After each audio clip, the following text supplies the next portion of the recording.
When Charles Darwin first saw an orangutan at the London Zoo in 1838, his first encounter with a non-human ape, he was fascinated by her behavior. The orangutan's name was Jenny. Her clear emotions, her astonishment at looking in a mirror, the way she seemed to understand the human zookeeper. Darwin wrote, "Let man visit orangutan in domestication, hear expressive whine, see its intelligence when spoken to, as if it understands every word said, see its affection to those it knew, see its passion and rage, sulkiness, and very acts of despair, and then let him boast of his proud preeminence. Man in his arrogance thinks himself a great work, worthy the interposition of a deity. More humble, and I believe true, to consider him created from animals." Not everyone had this same reaction to orangutans. A few years later, Queen Victoria saw, also at the London Zoo, a different orangutan, also named Jenny, and she was a bit disgusted. Jenny was dressed in a gown, and Queen Victoria said she was, quote, "too wonderful," and, quote, "frightful and painfully and disagreeably human." Painfully and disagreeably human, says Queen Victoria, while for Darwin, the ape is an inspiration for humility and perhaps feelings of fraternity and connection. Welcome to Storytelling Animals, a green new podcast where we use books to make sense of our environmental crisis. Today we are talking about apes and how humans respond to them and the internal lives of the apes themselves. And to do so, I'm going to talk mainly about two different books. It's going to be more chimpanzees than orangutans, but I wanted to start with orangutans because I just love that Darwin quote and the Victoria quote.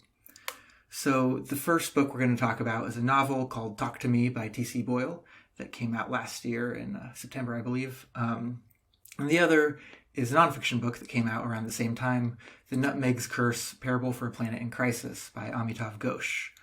The novel Talk to Me is very much about chimpanzees and one chimpanzee in particular. The Nutmeg's Curse, which I won't get to until toward the end, isn't necessarily about apes very much. He barely mentions apes in particular. But what it is about is how our stories and our fiction represent non-humans and how they do and don't give voice to the rest of the non-human world. So I'm going to use that as kind of a lens to analyze why why Talk to Me by T.C.Boyle stuck to me, even though it's not necessarily the best novel I've ever read, but it's something that stuck with me a lot. I read it almost a year ago, and here I am doing a whole podcast about it. Before we get started on that, though, I do want to remind people of the Storytelling Animals Book Club. You can join that in two ways. You can join one meeting for totally free. If you just sign up for my free weekly newsletter, I'll send you an email once a week. It'll tell you about the podcast, my writing, good things I read on the internet. You'll love it. And you get a free attendance of the book club. Our next meeting is Tuesday, July 26th to discuss The Ministry for the Future by Kim Stanley Robinson. I first read it a couple years ago, but as I've been returning to it before this book club, I'm, again, just really impressed by its ambition and the way that Robinson lays out a really plausibly optimistic and scary future as we, confront climate change over the next several decades. I think there's a lot worth engaging with and maybe critiquing and maybe, being more positive and affirming about. But I'm excited to discuss it. I wanted to discuss it as soon as I read it 2 years ago. I'm excited to discuss it with all of you. That's going to be Tuesday, July 26th at 8:30 Eastern, 5:30 Pacific.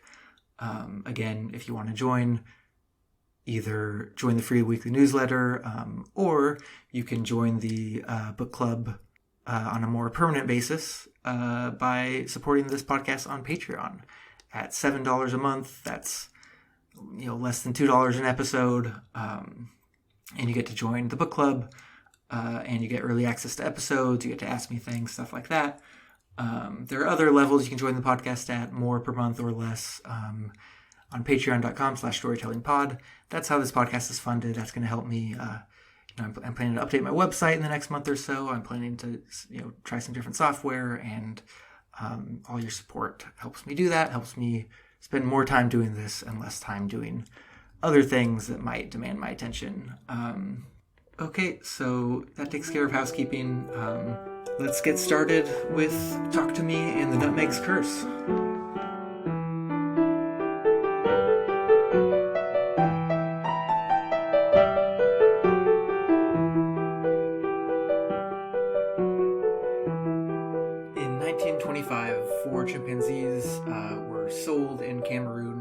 After having been captured from the wild, they were sold to be shipped to a United States laboratory, to the American scientist Robert Yerkes, who had decided that these apes were human enough to be uniquely useful for scientific experimentation, however frightful, painful, or disagreeable for the chimpanzees themselves. In the decades to come, further captures and breeding would turn 4 chimpanzees into well over 1,000 in the U.S., who would be infected with diseases, blasted into space, and everything in between in the name of science. A small handful of them were taken from their mothers as infants to be raised in human homes, wearing human clothing, learning to communicate in human sign language, to see what would happen and how much language they could pick up. The most famous of these is Nim Chimpsky. He's the subject of the documentary Project Nim. The name is an allusion to Noam Chomsky for reasons I'll discuss later, but Nim was not the only one. These chimpanzees, Nim and his ilk, form the inspiration for T.C. Boyle's newest novel, Talk to Me, a fictional tale of a chimpanzee named Sam and the humans among whom he lives. Boyle is a California-based author who's written, 20 or so novels, a bunch of short story collections, often dealing with, human connection to the environment or to non-human nature.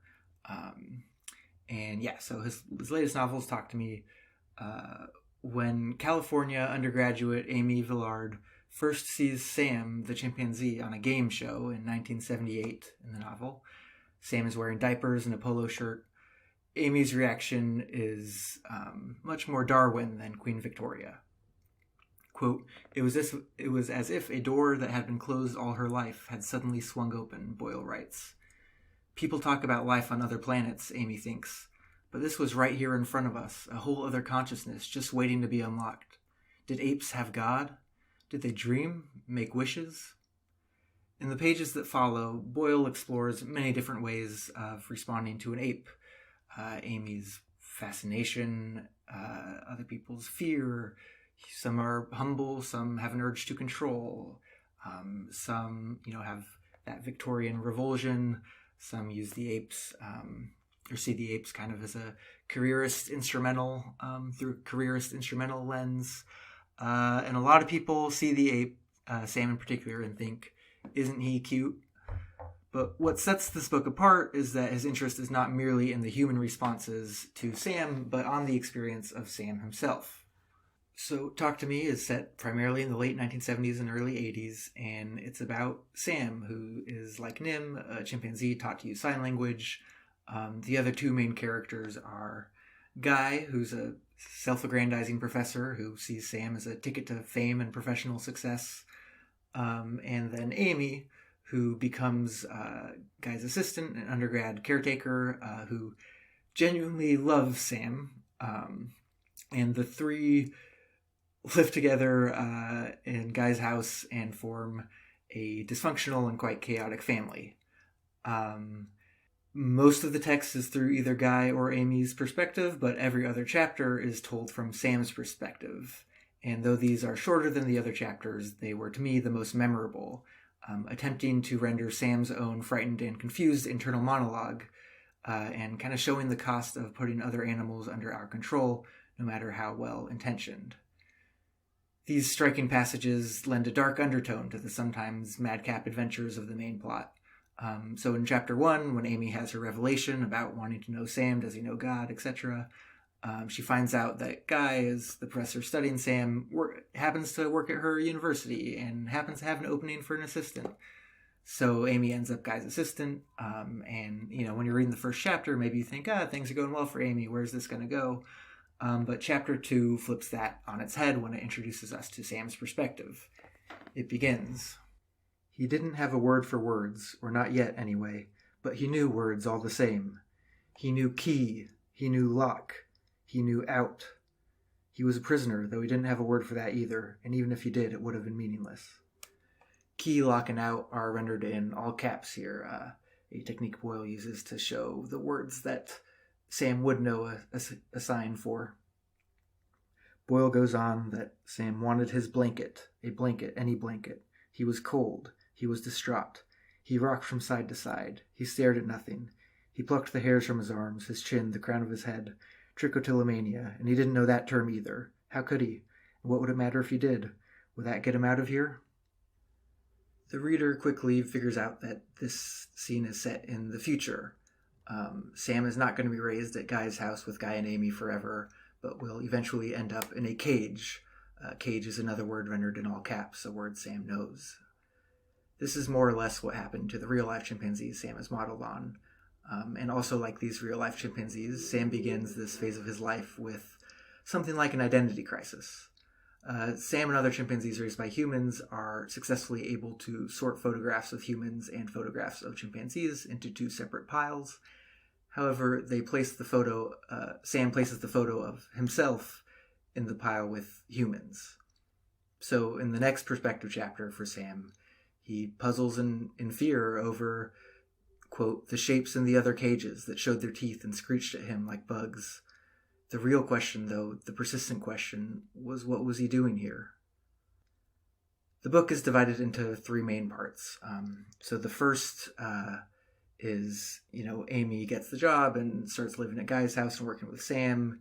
Amy and Sam hit it off instantly. And again, it's mostly from Amy and Guy's perspective, but you get these foreshadowing chapters from Sam's, and this domestic bliss, or at least domestic attempt at bliss, won't last. And then the later two parts of the book are where Sam ends up and where things go from there. I won't give too much away. So throughout, Boyle is clearly fascinated by how people see Sam.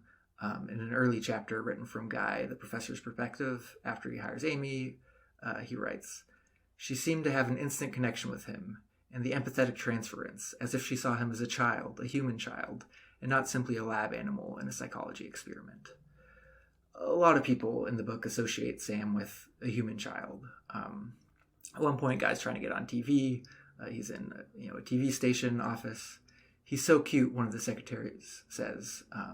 "Just like a little man. Precious," another one says. Guy sees the look on their face and thinks it was the look that softens women's faces when they are in the presence of toddlers, puppies, kittens, an instinctive look, a mothering look. Obviously, there's, some gender essentialism. Guy is not a, super impressive feminist throughout the book. But yeah, there's this idea that people think Sam is like a cute little kid. But Sam is not a cute little kid. There's another quote later on when Sam is a little older, a little larger, a little stronger. Someone who sees him for the first time thinks that, quote, "He looked like a buffed up, overgrown kid in his jumpsuit and polo shirt with the sleeves cut off, a sixth grader on steroids." This cuteness is something Boyle wants to complicate. Sam is not a human child, and as amusing as it can be when he's dressed up or eating cheeseburgers, drinking wine from a glass, smoking pot, even amusing when he's throwing a tantrum. At one point, Guy reflects that, quote, "whether this was hilarious or not, life with the chimp, he hadn't yet decided." Sam is also ultimately owned by a scientist, by Guy's boss. He's property who's put in a situation where he never learns to socialize properly with other chimpanzees because some professors wanted to use him to advance their career. And then he doesn't have the skill, and he's thrust into a situation where he has to socialize with other chimpanzees. None of this is like a cute kid. It made me think about when I see cute animal videos online, on social media or whatever. I often wonder, is this video cute because it's, an animal autonomously navigating their world in some surprising or charming way? Or is what's cute actually, a sign of stress? Is the animal captive in a zoo, perhaps, or a pet dog or cat who's put into a stressful situation for laughs? There are articles that come out every once in a while about, cute animal videos where some animal expert is like, actually, the face that animal is making that you all think is so cute is a sign of stress. There was a scientist who said that, he went through a bunch of pictures of dogs getting hugged by humans and determined that most of them, based on their body language, weren't actually enjoying getting hugged by humans. And that, the cute face they make might actually be a sign of stress. This got, I think, some pushback, some justified, but a lot of it not. I think, at best it's an analog to the stereotypical like overbearing aunt who squeezes her nephew's cheeks and kisses him on the face when he clearly doesn't like having his cheeks squeezed or whatever. Maybe it's as similarly harmless, if that's harmless. But I think it's also a sign that sometimes we see animals as cute in a way that kind of treats them as objects. Maybe we do this to kids, human kids too. And I think Boyle wants us to remember this, that they are in fact not objects, and that cuteness is maybe condescending to a chimpanzee like Sam, even if I'm sure he was incredibly cute. In the book, we know Sam is smart and cunning and actually knows the word cute. He has a concept of cute and knows that people like when he acts cute. And he knows enough to act cute on purpose at times to manipulate people. But especially because we know what awaits him, we know he ends up in a cage at some point. We don't forget the ways in which he's a victim, that he's manipulating people not because he's an evil mastermind, but because he's trying to navigate a weird situation where he's a chimpanzee growing up with humans in the 70s. That's not necessarily where chimpanzees are best suited to thrive. Another difference between Sam and a human child is that Sam's way stronger than any child. He bites people, at times he gets into trouble, causes havoc. There's a television appearance Sam has where he's, quote, well-behaved and magnetic. But the whole time one of Guy's students is holding Sam's lead. From Guy's perspective, the chapter reads, "The audience wouldn't know anything about it or what it implied because the lead was hidden under his shirt. But we, the reader, know what it implies that Sam is on a leash. It implies Sam is ultimately a prisoner, however well-behaved and magnetic he is." There's a similar scene in the 2011 movie Rise of the Planet of the Apes, which also seems partly inspired by these Nim Chimpsky-type experiments about apes and sign language, but it goes in a more science-fictional direction. Here, Caesar the chimpanzee is going to the woods with James Franco's character, named Will, I believe, and Caesar's wearing a leash as well, and Caesar sees a dog wearing a leash, and this kind of upsets him. Am I a pet? He asks Will using sign language, and Will assures him no, he's not a pet, but the moment clearly rankles and disturbs Caesar, this idea that he kind of realizes, wait, I'm not an equal here. I'm in a degraded situation. Sam, in Talk to Me, the novel repeatedly reminds us, is no pet either. Characters are constantly observing that he is no dog. People, at one point, Guy reflects that people outside the field couldn't fathom the depth of communication apes were capable of. He goes on, quote, "What they failed to appreciate was that apes were of a different order altogether. Dogs and cats have been bred for thousands of generations to breed out the undesirable genes, domesticated to create an all but emotionally neutered animal designed to serve human needs. But apes came straight out of the wild. They were independent, resentful of captivity. If you stared into their eyes, you saw yourself staring right back." This may or may not be unfair to dogs and cats, but it does get to something that, even in the kind of most benevolent version of the tale, dogs and humans co-evolve to depend on each other. I do think, obviously, in a lot of situations, and, definitely in the way we breed them, we don't actually put dogs' interests first and, do them a lot of harm through captivity. But there maybe is an important difference in that chimpanzees are not, evolved to be dependent on humans. They're not evolved to live in our homes. And that, they also have cognitive capacities of a different kind than dogs. It's more plausible that they would be more independent and resentful of captivity. Guy also says that to put Sam in the category of a dog or cat was demeaning. Beyond that, uninformed and unimaginative to the point of stupidity. Sam had presence, he had charisma, and Guy was going to show it off to Johnny Carson and all the rest of America. Obviously, this shows that Guy is torn throughout between kind of seeing Sam as this fully robust individual with an eternal life, and as a tool who's going to make him famous and a scientific celebrity. Amy, too, is preoccupied with the idea of that Sam is not a dog. One of her first reflections on meeting Sam, he wasn't a pet, was he? He could talk. He could reason. He knew things, secrets of existence no human could ever know. And he was going to reveal them to her. So she wants something out of this too, but she is, less invested in superstardom than Guy. I think she, more than him at least, cares for Sam as an individual. But it's worth noting that T.C. Boyle uses that language of he could talk, he could reason. I would not be surprised if this was an intentional allusion to a famous statement from the philosopher Jeremy Bentham in the 1780s. The question is not, can they reason or can they talk, but can they suffer, Bentham wrote. And he's writing about, the idea that other animals should be treated better and be extended some legal protections. And that just because they can't talk, although Bentham does say that they're, a dog is a horse is more reasonable than a human infant.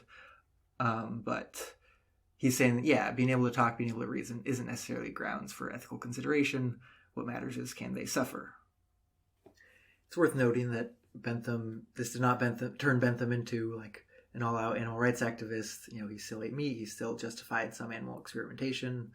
And a lot of contemporary utilitarians who, might go farther in showing concern to animals than Bentham did, but still inherit his idea of, suffering being kind of the most morally relevant aspect of how we treat other animals. I think there's a lot of good to this in that we, human institutions can cause so much suffering that it's important to draw attention to this. But perhaps if that's many of these utilitarians, if that's all they're focused on, don't necessarily think these animals' lives matter to them. A lot of them don't necessarily worry too much about killing so much as suffering while they're alive. Some people say they see animals as kind of receptacles of pleasure and pain that are somewhat interchangeable. They tend to look at, the suffering of billions on a mass scale rather than worrying too much about the animal as an individual and its, whether the animal might, have an interest in continuing to live or other forms of, moral recognition beyond simply pain and pleasure. There's a lot to say here, and it's a subject I've written about to some extent before. I'm hoping to do an episode on it next month. But what's interesting here is that Boyle, I'm guessing intentionally, though I don't know for sure, subverts this premise. He specifically says Sam can talk through sign language. Sam can reason. And that, I think, I don't know, I can't help but read it as an explicit challenge to kind of a more utilitarian reading and a request of the reader to really try to look at Sam as an individual person with rights, perhaps. Sam can talk. Non-human language is a thorny category. This is not the episode where I do a deep dive into it. There are a lot of really, I think, impressive feats of communication in the non-human world. From, I would include chimpanzee sign language. I would also include, prairie dogs are often mentioned as having very sophisticated vocalizations. They can specify, color and stuff. Dolphins, I think, are really fascinating. There's this, we don't totally even understand everything they're able to communicate to each other and how they do it.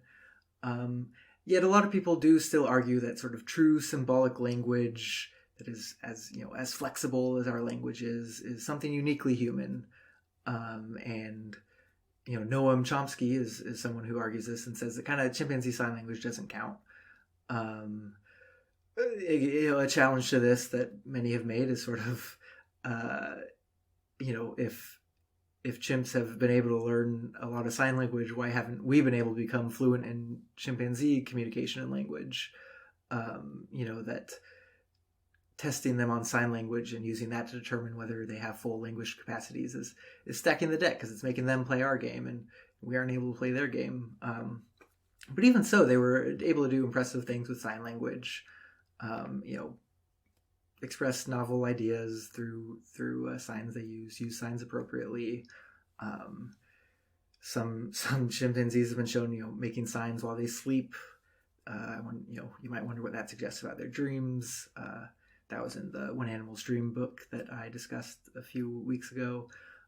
So suffice to say, yes, there may be some particularly impressive features of human language, but lots of other animals have very complex communications, vocalizations, but also body language and other forms that we struggle to understand. So I think we should give respect where it's due and concede this point that, yes, Sam can talk, Sam can reason. Reason, I think, is, more clear. They solve problems, they use tools, yes, they must be reasoning in some way. As an aside, to go back to orangutans, there was this great article a few months ago about orangutans and colonialism, but one of the fun facts from it, I'll link it, it's called Red Apes, I believe, is that according to the Javanese, orangutans are able to speak but choose not to do so to avoid being forced to work. And then later he says, the first Europeans to hear of orangutans maintained a vague hope of enslaving them, recounting the belief that they are able to speak but choose not to do so.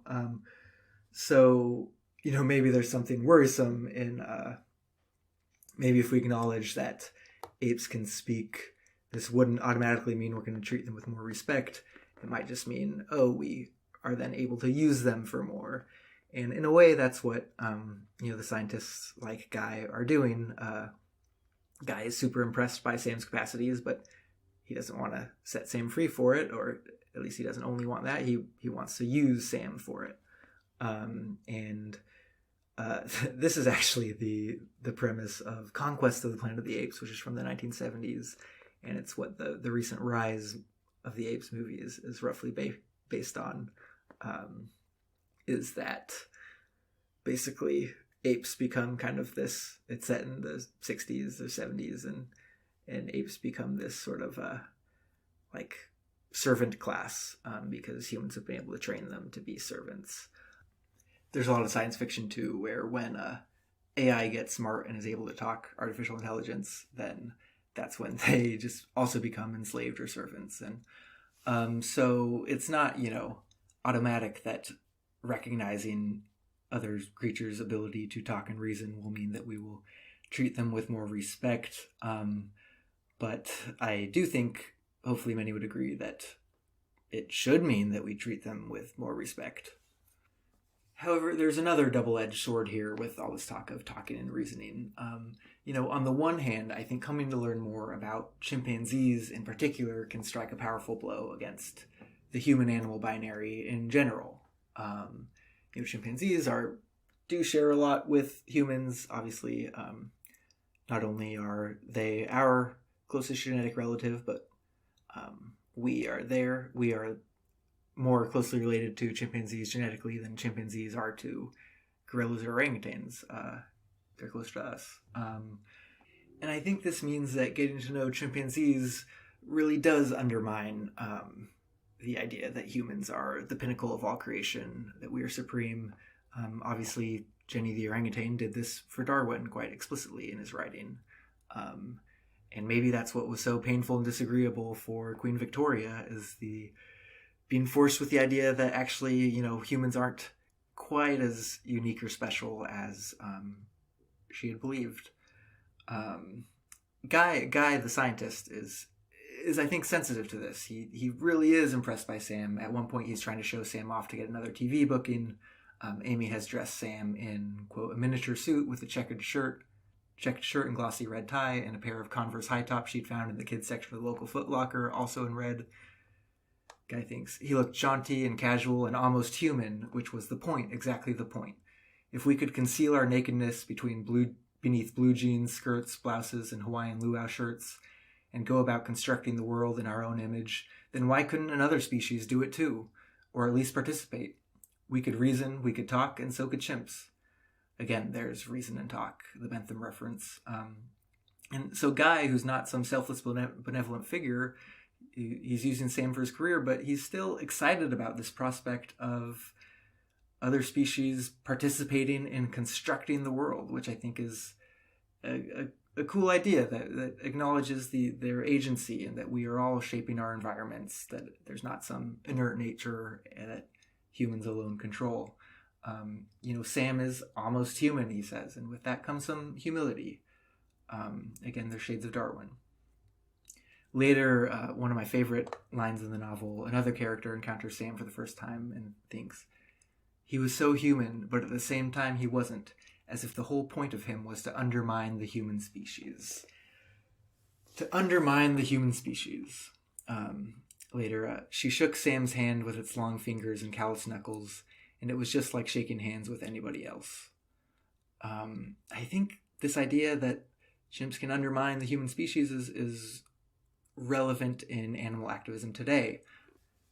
There are organizations like the Non-Human Rights Project that specifically focus on trying to gain legal rights for chimpanzees, as well as other apes, elephants, and dolphins and whales, who are sort of been hand-selected by them as a set of species whose cognitive abilities are particularly impressive to humans, and it's worth noting, particularly human-like. Most countries have banned invasive experimentation on chimpanzees, while of course they continue to experiment on all sorts of other creatures. The United States was among the last to do so just a few years ago, and my understanding is that not all of the chimpanzees have been necessarily retired to sanctuaries yet, but at least they aren't still being experimented upon. So clearly there's something special about chimpanzees and other long-lived social large-brained creatures that suggests that maybe they do require special protections. They do make specific moral demands of us in a way that maybe other species don't. But it also calls into question the idea of some vast gulf between humans and the rest of the animal kingdom. We often say things like human and animals as if animal is just a monolithic category, like a chimpanzee and a sponge are, more or less the same type of thing. But each animal is a different type of thing. Or maybe I shouldn't use the dehumanizing language of thing. Each animal is a different type of being, a way of being in the world. But this brings us to the other side of that double-edged sword I mentioned earlier, which is when we welcome chimpanzees into a special club. Maybe we let in the orangutans and the elephants too. Are we just going to leave all the other creatures outside of it? I do think people have criticized the Non-Human Rights Project for being so focused on the, quote-unquote highly intelligent creatures that when meanwhile there's still so many millions upon millions of mice and rats still used freely in scientific labs. It's great that chimpanzee experiments were phased out, but what consolation is it to them, to the mice and rats? If Sam is not a dog, as Boyle keeps emphasizing, does that mean it's okay to treat dogs just like property? This does briefly come up in the novel, and I do think the way it's handled gives at least the impression that, maybe it's bad that we treat dogs like property too, that we can buy and sell and do almost whatever we want with them, that they're legally our property and not, beings with rights of their own beyond maybe a few protections. But this isn't the focus of the novel. The focus is on Sam, and the focus is often on how Sam is very distinct from a dog. And I do think there's still a risk of reinforcing a hierarchy with human and maybe the most human-like animals at the top, and everyone else positioned below according to how similar they are to us. I asked the philosopher Laurie Gruen about this question a few years ago. I interviewed her after the U.S. ended chimpanzee experimentation. And I asked about this danger, and she pointed out that it is worth really recognizing the ways in which chimpanzees and certain long-lived social animals are special, and we have particular sorts of relationships with them, and they have particular ways of acting in the world, and that these ways of acting do, incur particular moral duties, and or I don't know if that's the language she would use, but like chimpanzees are phenomenal. But she also said that what we just need to do is start doing the same thing for other creatures. Like, why don't we also start thinking about the ways in which rats are really impressive and interesting and social and intelligent, and that some of the impressive things about chimpanzees are because they are like us, but other animals are, it's not like you judge an animal by how similar they are to us. You judge an animal by the ways in which that animal is, on their own merits. And I think if we look at historical examples, we can see that considering chimpanzees does often lead people to start considering other animals too, like Darwin. Jane Goodall obviously comes to mind. When she first saw chimpanzees using tools, the scientific establishment at that time thought that only humans use tools. But once Goodall dealt that first blow, this edifice totally collapsed. And now we know examples of all sorts of animals using tools. And Jane herself, of course, has gone on to be an advocate not only for chimpanzees, but for all animals, including farmed animals, and other animals used in research as well. So she learned and spent more time with chimpanzees than almost anyone, and understanding how impressive they were didn't turn her into an ape chauvinist. Instead, it kind of helped her on this broader battle against human supremacy. There's a similar story, perhaps, with primatologist Frans de Waal. Much of his research was on chimpanzees and bonobos, but in books like Are We Smart Enough to Know How Smart Animals Are?, he explores the surprising cognitive feats of a wide variety of animals. Again, probably most of the examples are primates and apes in particular, but he asks us to consider other species as well. He's not an activist in the way that Jane is, but he does explicitly reject in the book the idea of a hierarchy or ladder of intelligence with humans at the top.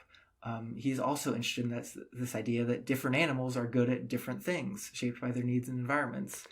And it's not a ladder, it's just a world of different forms of intelligence. At some skills, such as certain types of memory, other species exceed humans. So maybe we shouldn't put ourselves at the top of a ladder. Again, it's an example of someone whose research on apes then led him toward a more egalitarian view of the entire animal kingdom. One more example from some of you may have listened to one of the first podcasts I did was with the novelist Laura Jean McKay. She wrote a novel called The Animals in That Country, in which humans gradually come to understand the vocalizations and body language of other animals, and as if those animals are talking to them. And when she was researching the book, she went to an ape sanctuary and spent time with apes, and said it was like this profound experience that stuck with her the whole time she was writing the book. But there's no apes in the book. The main character is a dingo, and throughout the book, the human main character, toward the beginnings, starts to understand the dingo, that the dingo's a little incoherent at first, and then later she starts to understand birds, and by the end, mosquitoes are screaming blood at her. And it's, in her novel, you can see how, as the plot progresses, we, go toward animals that are less and less closely related to humans, and, start to understand a broader variety of animal worlds. I can look back at my own childhood, too. I remember I gave a presentation on dolphins in second grade, and I think that same year did a book report about Jane Goodall. And part of what excited me about dolphins and chimps was how smart they were. They fascinated me so much. I was a young human, and they were smart in ways that made sense to a young human. And they were two of my very, very favorite animals, and I was a big animal lover. But look at me now. I'm a vegan animal rights activist with a podcast called Storytelling Animals. I didn't stop at chimps and dolphins. So this is why I think Talk to Me by T.C.Boyle is an important book. It's a good book. It's not a great book. I think, in terms of just quality as a novel. But I think it matters because he really just makes this risky, ambitious attempt to imagine the inner life of another creature. And, who knows if he's at all right about what would be going through the mind of a chimpanzee like Sam in that situation. But just asking us to consider it is asking us to really step outside ourselves in a way that I think, we can read stories about chimpanzees. We can, some people can even interact with chimpanzees like Jane Goodall or Frans de Waal. But only fiction really can take that sort of risk of trying to imagine what it's actually like from the chimpanzee's perspective. Talk to Me is certainly not the first work of fiction about an ape.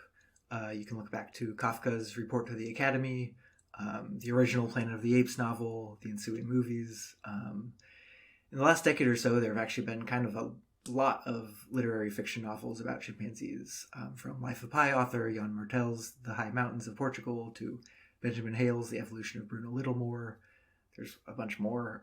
I have not read all or even most of these, but there are three things about Talk to Me that stand out, at least from what I know about the others and the one I've read, and made me want to do this podcast about it. The first is that if you compare it to the examples I just mentioned, T.C.Boyle lets his chimpanzee be a chimp. Sam is human-like, but he's not a human. He doesn't learn to talk eloquently in spoken English. He's, can get aggressive. Obviously humans can too, but he behaves like a chimpanzee. Whereas Kafka's character Red Peter, or obviously the apes in Planet of the Apes, plenty of more fanciful examples, learn to talk eloquently in spoken English, and, become basically humans in the shape of an ape, rather than a chimpanzee, a creature that is similar but different.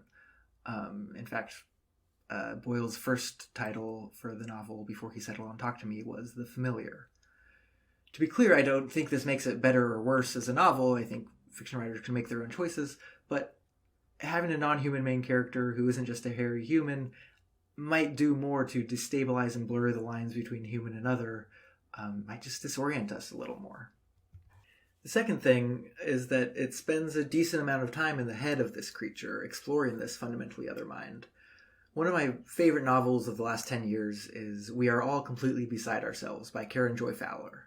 This involves a chimpanzee too, although I won't tell you exactly how.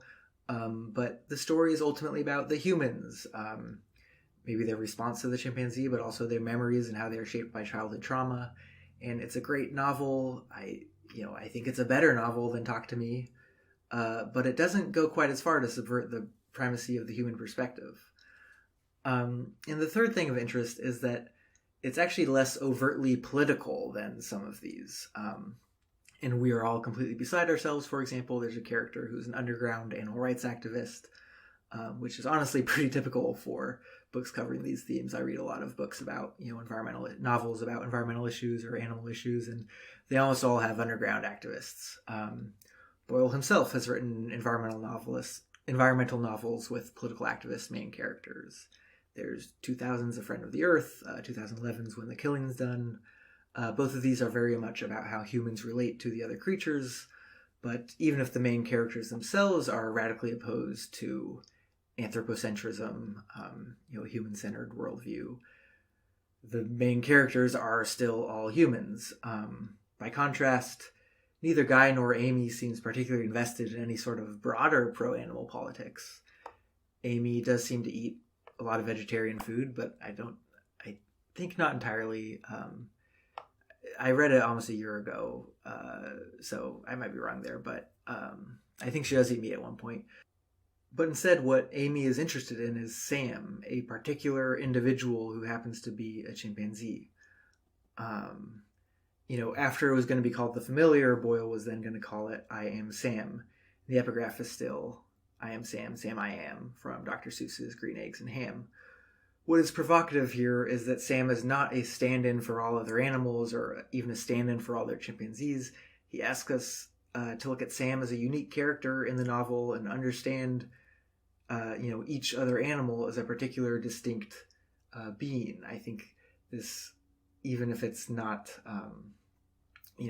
encased in a certain political view, this might demand more of us in terms of ethically relating to this other type of being. It might ask us to consider more than whether we are,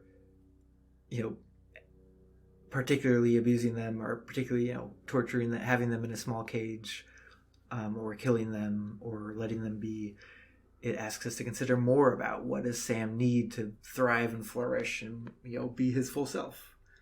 I do think this approach caused some confusion with the critics. I read a few reviews, some of which were positive, but the New York Times in particular was fairly negative. I think it's okay not to like the book. Like I said, I liked it, but you don't have to. But I think the New York Times review by Michael Callahan gets a few very important things wrong. He does admit that, quote, it takes courage to devote a third of your novel to the imagined, often incoherent thoughts of a chimpanzee and trust that your readers will happily tag along. But you get the feeling that Callahan wasn't always happy to tag along, whereas for me, this was like the most exciting part of the book. And they were chaotic, Sam's thoughts, but I think often incoherent is maybe a bit too strong. I think he could have read them a bit more closely. Anyway, where Callahan really baffles me is he asserts that, quote, it eventually becomes clear that it is Sam who is really in charge, the puppeteer pulling the strings of those around him. Boyle is clear that at times Sam can be manipulative, but did you miss the part where from his very first chapter he's in a cage and that he's property owned by a scientist whose guy's like abusive boss? Even stranger is Callahan's conclusion that, quote, in the end, Sam simply comes off as what he is, a spoiled and bratty 4-year-old. Again, it's hard to call him spoiled when he spends a decent chunk of the novel imprisoned and abused. He acts out within the space that he can, certainly. He has tantrums, he throws things around, he bites people. But the reason he does this, in part at least, is because precisely that at no time is he actually in charge. At all times is someone else ultimately in charge of him. The lead is on him. Callahan isn't sure the point of it all, that apes are just apes, he speculates, that humans suck. But if after reading the book you still think apes are just apes, I think he might have missed the point.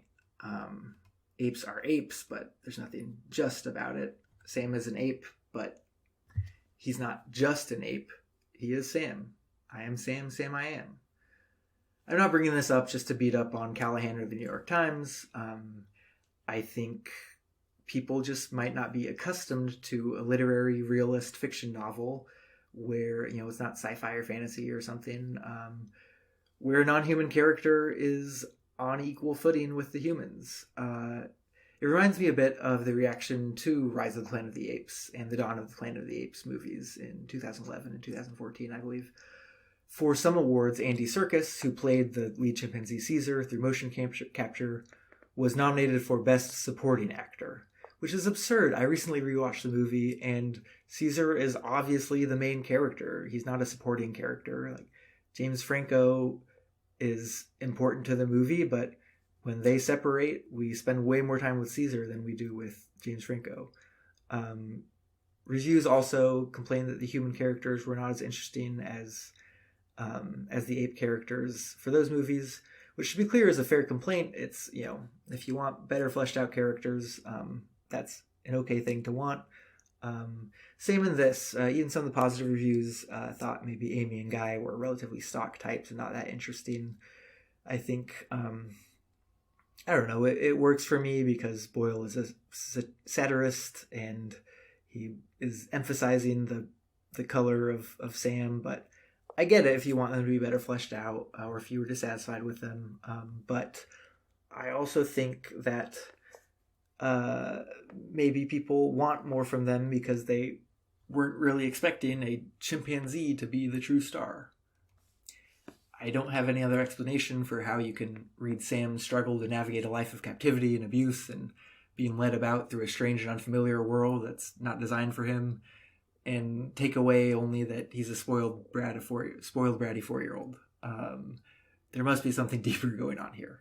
So this is, 50 minutes in, is where I finally get to Amitav Ghosh. Some of you may know him as the author of The Great Derangement, Climate Change, and the Unthinkable, which was the very, very first book in the Storytelling Animals book club back in February.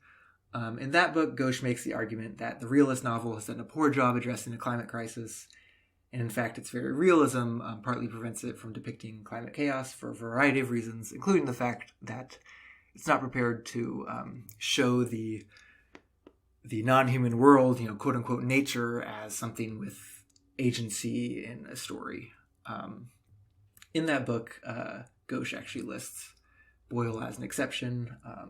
He lists a lot of exceptions that I wish he sort of had explored the exceptions more. But anyway, I think it's a great book. And in the years since it came out, there have been even more books to address the climate crisis. Talk to Me, set in the 1970s, is not one of them, but I do think it's relevant to Ghosh, and in particular his new nonfiction book, The Nutmeg's Curse, where he sets another related task before writers that's at once broader and more ambitious than merely representing climate change. This is the great burden that now rests upon writers, artists, filmmakers, and everyone else who is involved in the telling of stories, Ghosh writes. To us falls the task of imaginatively restoring agency and voice to non-humans. The idea that non-humans had agency and voice used to be common sense, Ghosh argues, so why does it need restoring? So he quotes the indigenous scientist and thinker Max Liborin, who says, "Land is, quote, the unique entity that is the combined living spirit of plants, animals, water, human histories, and events." But through colonization, Ghosh argues, we stopped seeing land as a living spirit and instead something inert, something that, quote, had no meaning except as resources that could be harnessed to generate profit. This outlook, he writes, reflected a metaphysic that was then emerging in Europe, in which matter was seen as brute and stupid, and hence deserving of conquest, with the most destructive of technologies, with nothing but profit and material wealth as ends. Much of Ghosh's book is about sort of the European colonizer elite who developed and came to enforce this ideology. And in general, he argues that this process of rendering nature inert was intimately tied up with colonization, and thus with the idea that the humans who lived there too were expendable and interchangeable, even valid targets of extermination and genocide. And if these indigenous humans believed that land and spirits had agency in the world, this was because they were backwards and superstitious to the colonizers. Both these people and their ideas must be quashed. Their languages and stories and myths and intellects and cultures, even their ability to feel pain, all cast as inferior. The colonized were represented as brutes, he writes, quote, as creatures whose presence on earth is solely material. He goes on, and here I quote at length. As a process, then, the muting of a large part of humanity by European colonizers cannot be separated from the simultaneous muting of, quote, nature. Colonization was thus not merely a process of establishing dominion over human beings, it was also a process of subjugating and reducing to muteness an entire universe of beings that was once thought of as having agency, powers of communication, and the ability to make meaning. Animals, trees, volcanoes, nutmegs. These mutings were essential to processes of economic extraction, because, as the philosopher Akil Bilgrami observes, in order to see something as a mere resource, we first need to see it as brute, as something that makes no normative demands of practical and moral engagement with us. It is by representing a vast continuum of human and non-human beings as brutes that the colonizer turns them into resources to be used as slaves, servants, and commodities. Or, as Ben Ehrenreich puts it, only once we imagined the world as dead could we dedicate ourselves to making it so. End quote. Part of this imagining is the idea that humans are the only storytelling animal, an idea Ghosh pushes back against in the book. In fact, reading the essay on brutes in his book is what landed me on the podcast name Storytelling Animals for this podcast. In fact, you may have just heard my girlfriend's dog Walter drink his water in the background. I'm going to let his agency be part of this podcast story. So, a narrative, according to William Cronon, is a sequence of events invested with meaning, more or less. And for Cronon, this is uniquely human, to invest events with meaning. But this is precisely what animals do. What enables them to exist in the world as animals is to make sense of their surroundings and choose what to act on. Ghosh writes, quote, "Any pet owner knows that a dog understands as meaningful the relationship between the home, the park, and certain times of day. It is clearly not the case that the dog lives entirely in the here and now. Its experiences are sequential and are understood to unfold in time and space." Bless you, Walter. Ghosh goes farther. "It is perfectly possible, then, that far from being an exclusively human attribute, the narrative faculty is the most animal of human abilities. Animals tell stories, they make sense of their world, and we tell stories about other animals. In many cultures," Ghosh notes, "many stories were about our interactions with other plants, animals, and spirits. Stories were a big part of how we made sense of our relationship with them. So if in recent time our stories, or I should say at least our serious literary novels for adults, have come to relatively exclude non-human voices, to not really be about how we interact with them and how they interact with us, but instead they're confined to the background, if at all, this may impact how we as a culture look at non-humans in real life. Yes, I think children's stories and genre fiction might do better, but I roughly think Ghosh's argument is probably true, that certainly, in our mainstream culture and novels and movies and stuff, like, non-humans don't have agency in the way that they do in older stories. So perhaps our literature, Ghosh suggests, is part of what inures us to our ecologically exploitative society. It's part of what sort of trains us to see non-humans as inert. Conversely, literature can help us break out of this trap by restoring this non-human agency and voice to our stories. What might this look like? Ghosh has said one of his favorite novels recently is The Overstory by Richard Powers, a sprawling book covering many human characters. Sorry, a brief interruption there, as Walter very clearly and successfully communicated to me that he needed to go outside. But yes, The Overstory, sprawling story covering many human characters and many generations, but in which trees and forests are central to the plot. It can even be said that they're among the most important actors and agent within the narrative. It's one of my favorite novels, too, of recent years. But again, I can't help respecting Boyle's gambit of really trying to get inside the mind of another species for pages at a time, in a way that doesn't merely anthropomorphize, but treats the other creature as a full and real individual. Again, similar, related, but different. I think this is maybe the most literal way of going about Ghosh's charge to restore agency and voice to non-humans in our stories, is to just have them narrate our stories from as close to their perspective as we can imagine. Yes, Ghosh wants us to go further than just chimpanzees, to trees and forests, volcanoes, nutmegs. And, I think some of these things might have different kinds of voices and agency than animals with nervous systems do. And, I'm hoping to explore that in a near future episode as well. But either way, if we are to extend our empathy outward, we have to start somewhere, and perhaps our closest relatives can help us get used to the idea. Boyle's book suggests we shouldn't just try to put a leash on the non-human world, bend it to our whims, put it under our control. Because whatever we're doing to this planet, even if humans have a special role to play in both the problem and the solution, we've been doing it together. So, after a few different titles, Boyle landed on Talk to Me. Let the chimpanzees talk to us, let the rats and crocodiles and bumblebees talk to us, perhaps even the trees, forests, mycelia, nutmegs, volcanoes, who knows? Let's try to listen. And then the next step, which isn't in Boyle's novel, I think really even Amy fails to wholly understand Sam, despite her love for him.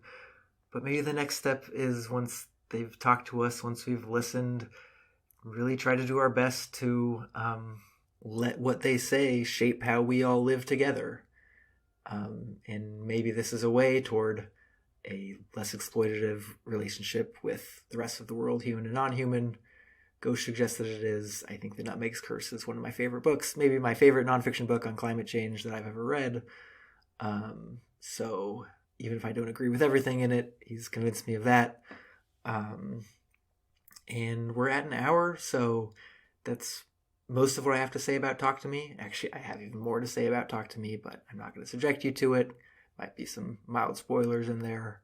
But I read a lot of books about animals and the environment, and I'm sure it's not unique in the world. There are a lot of books, but this is just maybe the most ambitious attempt I've seen in a novel to really give voice to a non-human. Others do give voice, but to try to let us inside of their minds. Thank you for listening. Please, share this podcast with people you think might be interested.